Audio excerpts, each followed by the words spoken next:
Hola, bienvenidos a esta nueva charla. Hoy vamos a analizar a fondo un tema crucial en cualquier trabajo, ¿no? Los estilos de supervisión. Hola, ¿qué tal? Sí, un tema fascinante. Nos vamos a meter con un marco que, aunque tiene sus años, sigue siendo súper relevante. La teoría X y la teoría Y de Douglas McGregor. Así es, de los años 60, de su libro El lado humano de las empresas. Imprescindible. La idea es, desempacar un poco estas teorías, ver cómo aterrizan en estilos de liderazgo concretos y, sobre todo, por qué la flexibilidad es, al final, lo más importante. Vamos a basarnos en un análisis detallado que tenemos sobre esto. Perfecto. Y lo primero es entender que estas teorías X e Y no son solo etiquetas, van más allá. ¿A qué te refieres? A que reflejan las creencias profundas de un supervisor sobre qué mueve a la gente en el trabajo. O sea, qué piensa sobre la naturaleza humana en ese contexto. Ah, claro, como su filosofía de base. Exacto. Y esas creencias son las que, casi sin darse cuenta a veces, moldean cómo gestiona, cómo habla, cómo se relaciona. Entender eso es fundamental para captar la dinámica entre el líder y su equipo. Entiendo. Empecemos entonces por la teoría X, que, si no me equivoco, es la visión como más tradicional, quizá un poco más pesimista. Sí, podríamos decir que sí. La teoría X parte de una idea base, que la gente, por naturaleza, siente como una aversión al trabajo, que lo va a evitar si puede. O sea, parte de la idea de que somos inherentemente flojos. Sí, algo así. Que la pereza es como el estado natural frente al esfuerzo laboral. Vaya punto de partida. Y me imagino que eso condiciona todo lo demás, ¿no? Controlarlas de cerca, dirigirlas, incluso amenazarlas con castigos para que pongan el empeño necesario para cumplir los objetivos. La vigilancia y el control se vuelven centrales. Exacto. Y no solo eso. La teoría X también asume que el trabajador promedio prefiere que le digan qué hacer, que le huya la responsabilidad, que busca seguridad por encima de todo y que no tiene mucha ambición. Entiendo. Es un cuadro donde la iniciativa personal como que no tiene mucho lugar, ¿verdad? ¿Y esto cómo se ve en un estilo de supervisión ya práctico? Pues se traduce directamente en lo que llamamos el estilo autoritario. Un supervisor que opera bajo estas ideas, pues desconfía. Desconfía de la capacidad o de la voluntad de su equipo. Claro, es coherente con sus creencias. Tiende a centralizar las decisiones, ¿sabes? Da órdenes muy claras, directivas, que generalmente no se discuten. Y se apoya mucho en el control estricto o en la supervisión constante. La comunicación es, casi siempre de arriba hacia abajo. Unidireccional. Eso es. Y el foco está puesto en la tarea, en que se haga, y en los resultados a corto plazo. Lo interesante aquí, fíjate, es ver cómo esa creencia inicial sobre las personas se convierte en la práctica en un sistema de control. Queda muy claro ese vínculo. Pero, por suerte, hay otra mirada, ¿no? La teoría Y, que parece plantear algo radicalmente distinto. Mucho más optimista, diría. Sí, totalmente. La teoría Y le da la vuelta. Postula que el esfuerzo, físico o mental, en el trabajo es algo tan natural como jugar o descansar. O sea que no hay una resistencia innata al trabajo. Exacto. Que si las condiciones son las adecuadas, la gente no solo acepta trabajar, sino que puede encontrar satisfacción en ello. Realización incluso. Eso ya cambia bastante el enfoque. Implica que la motivación no viene solo de afuera, del palo y la zanahoria, digamos. Correcto. Y de ahí se deriva otra idea clave. Que las personas podemos ejercer autocontrol y autodirección si estamos comprometidas con los objetivos. Y ese compromiso no nace del miedo. No, nace más bien de las recompensas asociadas a lograr algo, ¿no? Tanto las internas como la satisfacción como las externas.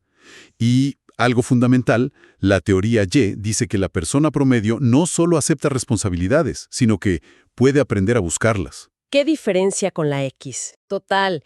Y postula que la creatividad, el ingenio, la imaginación para resolver problemas están muy repartidas entre la gente, que no es algo de unos pocos iluminados. Y que de hecho, muchas veces el potencial intelectual de las personas está subutilizado en las organizaciones. Entonces, si las creencias son tan distintas, el estilo de gestión que surge de la teoría Y tiene que ser, pues, lo opuesto al autoritario. Efectivamente, estas ideas fomentan lo que llamamos el estilo participativo, o a veces de empoderamiento, ¿no? Aquí la base es la confianza en el equipo. Confianza versus desconfianza. Exacto. El supervisor que adopta esta visión delega. Delega autoridad, estimula la creatividad, anima a que las decisiones se tomen en conjunto. La comunicación es en ambos sentidos. Es un diálogo real. Bidireccional. Eso. Se valora la autonomía del empleado, su desarrollo, su crecimiento. El foco ya no está solo en la tarea inmediata, sino en desarrollar al equipo y alcanzar objetivos a más largo plazo. Busca liberar ese potencial que la teoría Y cree que todos tenemos. Bien, entonces tenemos estos dos polos, ¿no? Autoritario desde la X, participativo desde la Y. Pero se menciona a menudo un tercer estilo clásico, el laissez-faire. ¿Dónde encaja este?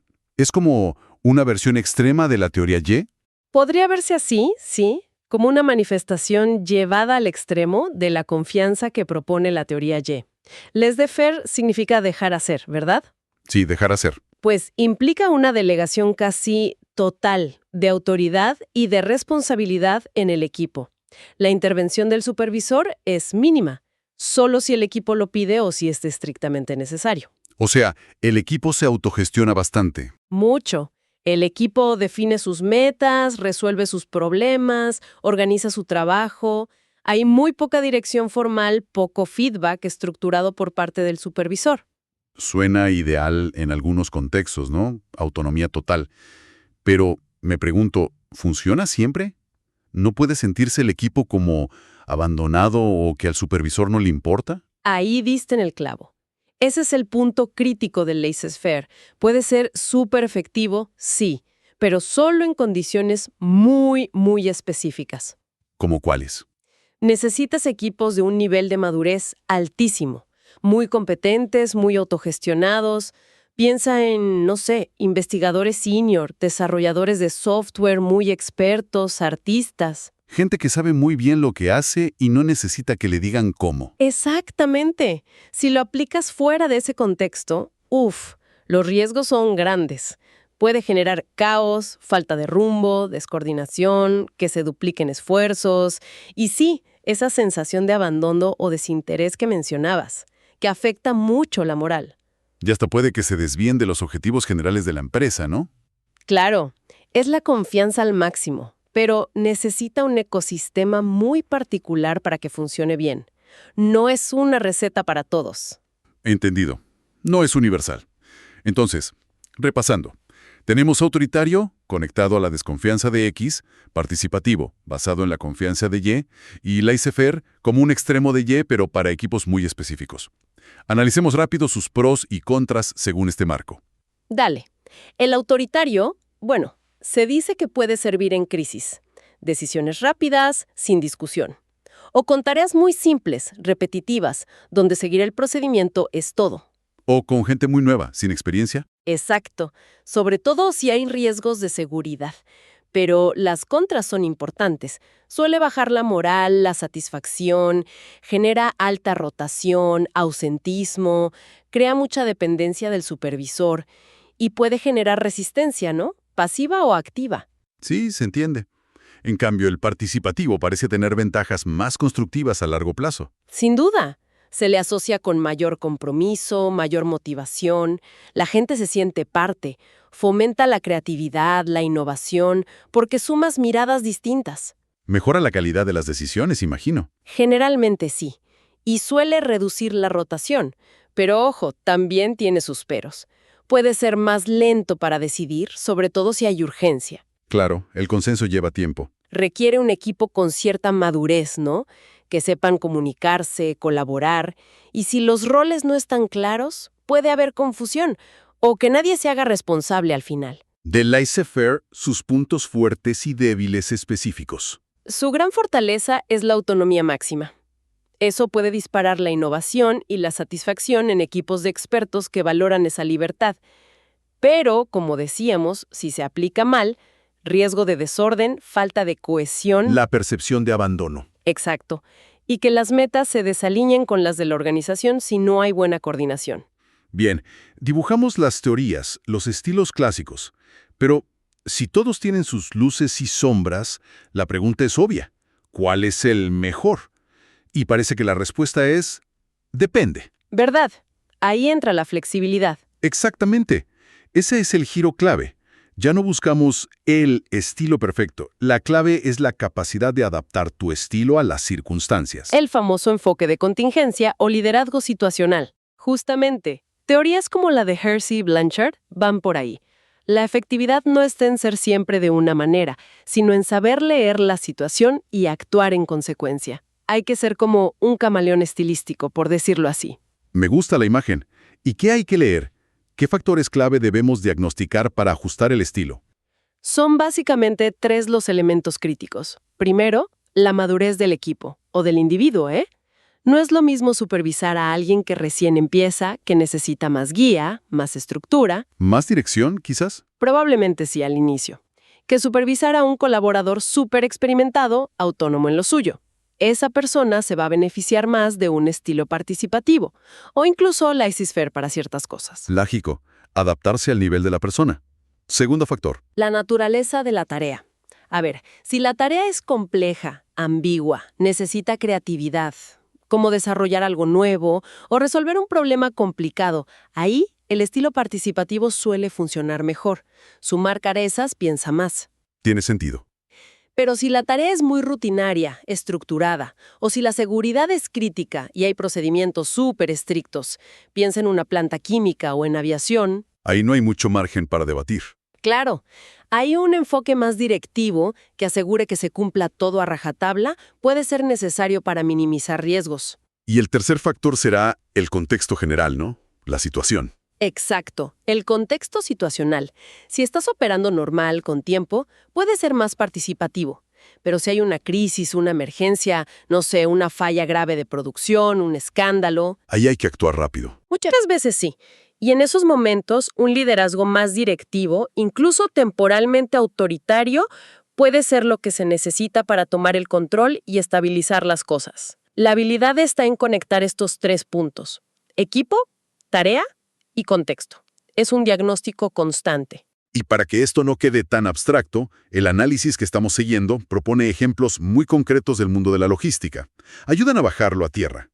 El primero es un supervisor de cuadrilla en una terminal de contenedores, en un puerto. Pensemos en Montevideo, por ejemplo.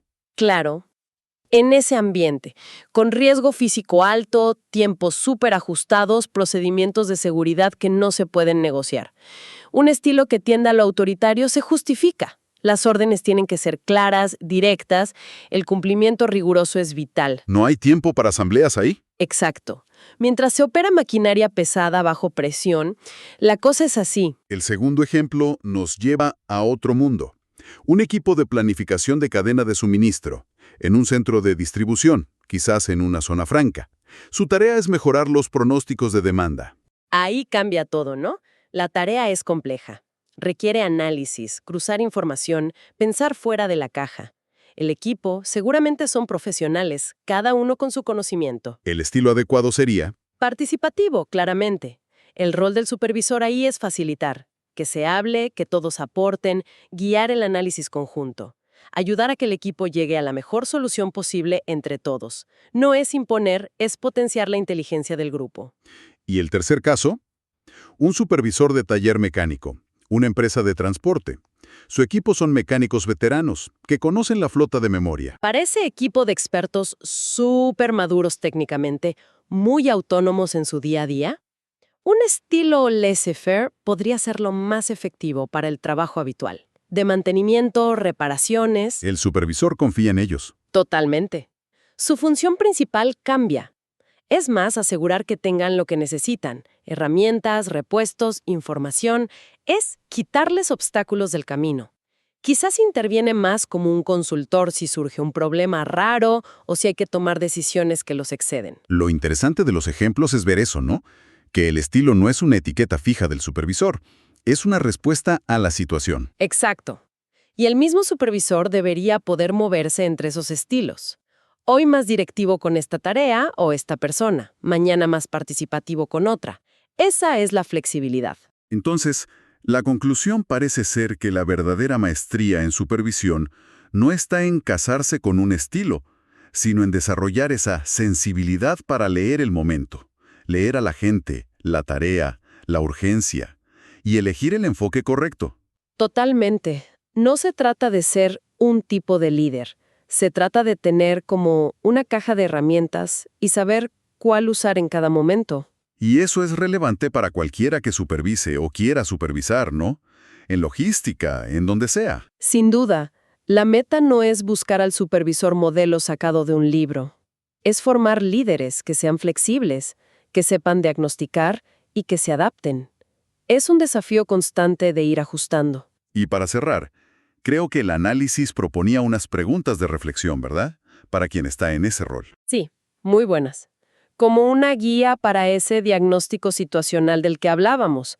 Antes de actuar, preguntarse, a ver, ¿cuál es el nivel de competencia y de compromiso de mi equipo o de esta persona para esta tarea específica? No en general, sino para esta tarea. Exacto. Luego, ¿cómo es la tarea? Compleja, rutinaria, requiere creatividad, es peligrosa. Y tercero, ¿cuánto tiempo tengo? ¿Cuál es la urgencia real para decidir o para ejecutar? Son preguntas que te obligan a frenar un segundo y pensar, en lugar de reaccionar con tu estilo automático. Justamente.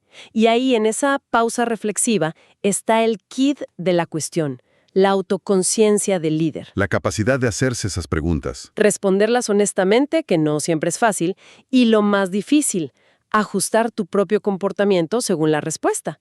Eso es lo que marca la diferencia en la supervisión efectiva. No solo para lograr el resultado. No solo eso, sino también, y esto es clave, para desarrollar el potencial de tu gente, para crear un ambiente donde la productividad y el bienestar puedan ir de la mano. Quizás la pregunta final, para que cada uno se la lleve, es ¿qué tan consciente soy de mi propio estilo predominante? ¿Y qué tan dispuesto estoy, de verdad, a cambiarlo cuando la situación pide otra cosa para ser efectivo?